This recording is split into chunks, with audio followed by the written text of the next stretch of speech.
Yeah, it's crazy. I am 1 year away from turning 40. Today is my 39th birthday. So, crazy. You know, the funny thing about that is that, a couple months back, right, I was at home and I was expecting a delivery from Amazon, right? And, so I heard that my door, heard somebody knock on my door and ring the doorbell. So I came down expecting a package from Amazon.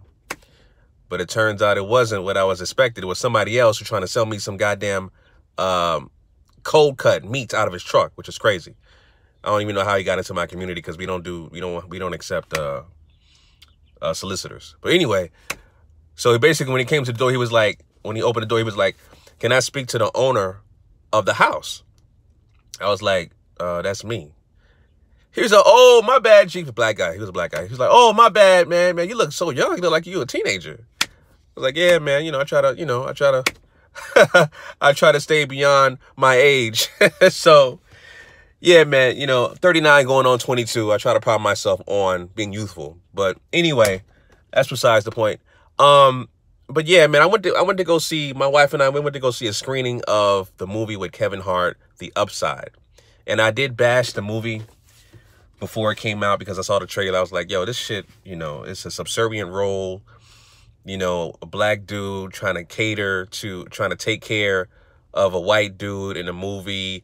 All the stereotypical vibes you would think of a black man.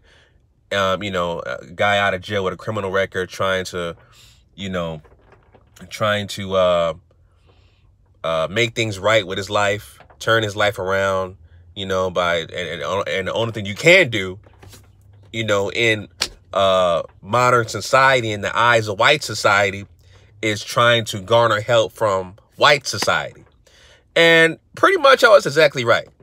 This is the type of movie that, and I'm gonna look at this from an objective standpoint, not from my lens of systemic oppression, racism, white supremacy, but this is the type of movie that Kevin Hart will probably get nominated for an Oscar or some kind of award. You know what I'm saying? I will say that he did put on a great performance in the movie. It was funny. Audience was laughing. I was laughing at times at some of the jokes he had. You know what I'm saying? So he did put on a great performance in that movie. He did. I have to give it up. You know what I'm saying? And not giving too much away. I'm not going to give out spoilers and stuff like that. Well, Kevin Hart plays a guy by the name of Dale Scott, and it's based on a true story. So I kind of find it hard to believe a black guy is named Dale Scott. That name, well, it's not hard to believe when our names have been taken from us by Europeans anyway. So it is a weird name though. Dale Scott, that's a black guy. So he plays a guy named Dale Scott who is trying to turn his life around. Got out of prison. He was in and out of prison most of his life, trying to turn his life around. He's on parole, and he has to get a job, to satisfy his PO orders. You know what I'm saying? So he goes on various interviews to get signatures, and he winds up going to a job interview from this rich white guy by the name of Philip Lacasse, I believe the character's name is. Philip Lacasse. And he's supposed to be, based off a true story too. I never heard of this guy. Philip Lacasse, some kind of author, lots of money. And he is a quadriplegic. Can't move his arms or legs. Can talk, move his neck though. And he was doing interviews trying to look for a caretaker.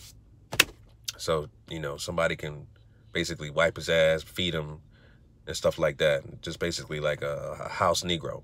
Looking for a house Negro. I gotta keep it a buck. I gotta keep it real.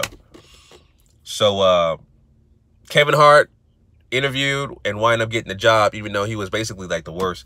He didn't have no experience, taking care of anybody, but they picked him anyway. You know what I'm saying?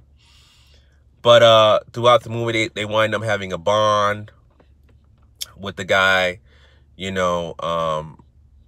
Philip, the guy who is the author, he winds up confiding with Kevin Hart and stuff like that. And Kevin Hart confides with the white guy because he likes to take care of him, wipe his ass and feed him and pick him up and clothe him and, all that stuff. So, hold on. I got a message.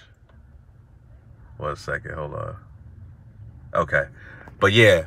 Man, it's crazy. Like, these are the type of roles in Hollywood that black actors will get nominations for. You got to be subservient to a white guy. You got to be a thugged out criminal. You got to be homosexual. You know what I'm saying? That's how you get praise in the eyes of white society when it comes to movies. And that's just reality, man. You know what I mean? That's why we gotta have our own infrastructure, our own Black Hollywood, where we have our own award show where they're more valuable than the Oscars. Right? And there was a clip in the movie, a scene in the movie where Kevin Hart asked him, because the guy got lots of money, you know what I'm saying? All kinds of cars, even though he's a quadriplegic. All kinds of cars and a state-of-the-art shower, you know what I'm saying? I know that's kind of random, but I was just thinking that the scene in my head where Kevin Hart's taking a shower and all these goddamn shower heads and he got a LCD screen for the shower to turn it on and all that stuff. Voice command, crazy.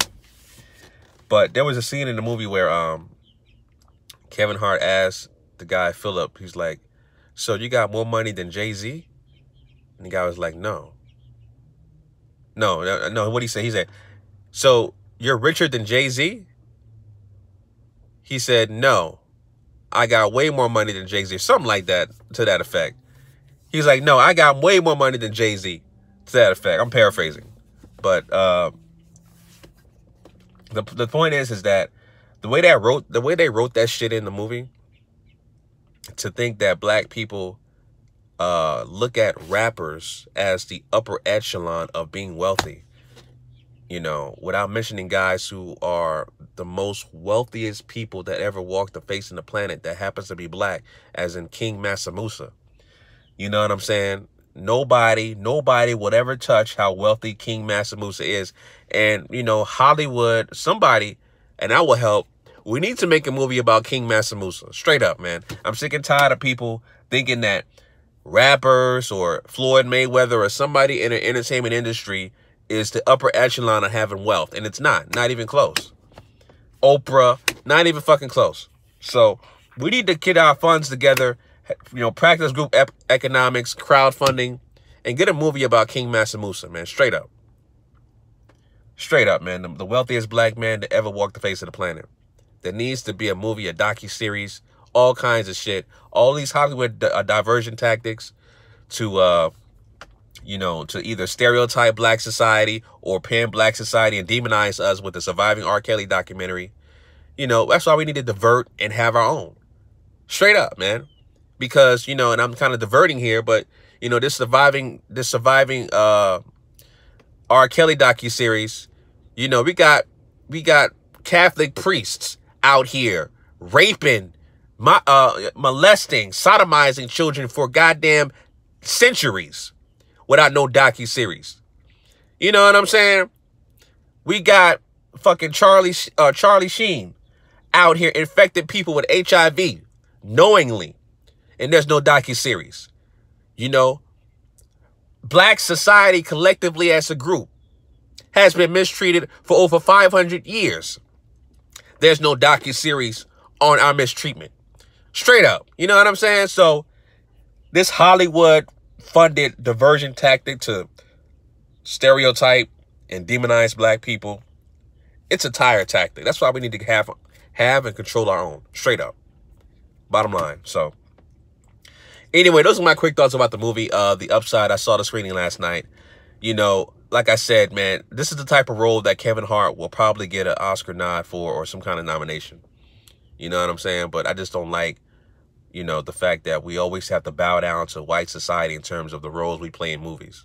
We're never owners. We're never the guys that own the business. We're never the guys that are the authors. Having somebody work for us and caretaking us. No, we got to be subservient, docile. weak, stereotypical, thugged out, you know, Sambo, you know what I'm saying, bugged out. We got to play those roles to get nominations. It's over. We got to stop that. Straight up. So, yeah, those are my thoughts about that, family. Leave your comments down below. I mean, I'm not saying that, I'm not, as far as the movie itself, you can go check it out. You know what I mean? You can check it out. I'm just saying that the role itself is just, it's just a role that Hollywood allows black people to succeed. And it's got to stop. You know what I'm saying? That's just my opinion on that. All right. So anyway, family, leave your comments down below. Let me know what you guys think.